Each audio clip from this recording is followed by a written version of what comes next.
Creativity in crisis is an ideal way to view HIV and AIDS and the quilt. The Names Project was established 25 years ago, and it was really developed based on the fact that people were dying and they were being discussed as statistics, not people. Our founder, Cleve Jones, as an activist, and his friends marched through the streets of San Francisco, and they ended up at the Federal Building.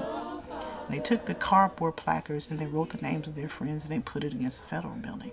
He stood back and said, "This looks like a quilt."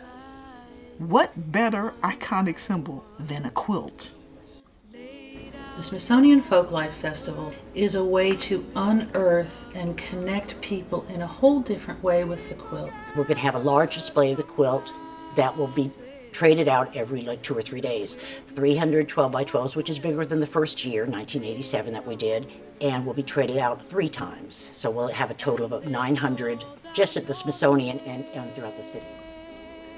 If you hearken back to the early days of this disease, and if you think about what communities and populations were hardest hit, I was living in New York City and I was working in the professional theater arena, and we were wiped out. There's really no way to explain to somebody who hasn't gone through what the 80s and the 90s were like. You know, sometimes I felt like I was 5 years old because I had gone through my 5th set of friends and nobody knew me more than about 5 years. The average age of the person on the quilt is somewhere in their 30s, early 30s. We're talking about people who are cut down in the prime of their lives, right on the pinnacle of being able to give to the world whatever their individual gift was. This was a devastating disease when it first came on the scene. The quilt comprises of just over 48,000 panels. We receive a new panel a little over, on average, 1 a day, and it's representing just over 91,000 names. I've always loved the AIDS quilt. I've always thought that it was probably one of the greatest pieces of American folk art ever created. The idea that it was a quilt that was also a living memorial. One of the things that I think material art and culture does, it reminds us of our humanity. And the quilt was one of those very first expressions that told us that we are all connected. The quilt is going back to the cap, and that's huge. And we're not just going back tomorrow, we're part of the Folklife Festival.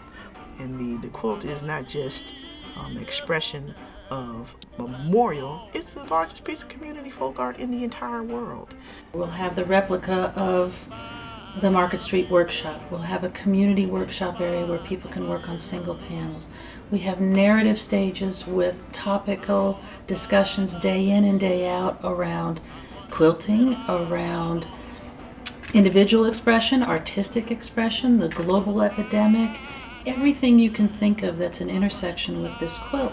We're all the artists, and we as a collective of artistic endeavors and artistic people are creating these panels that become that huge voice.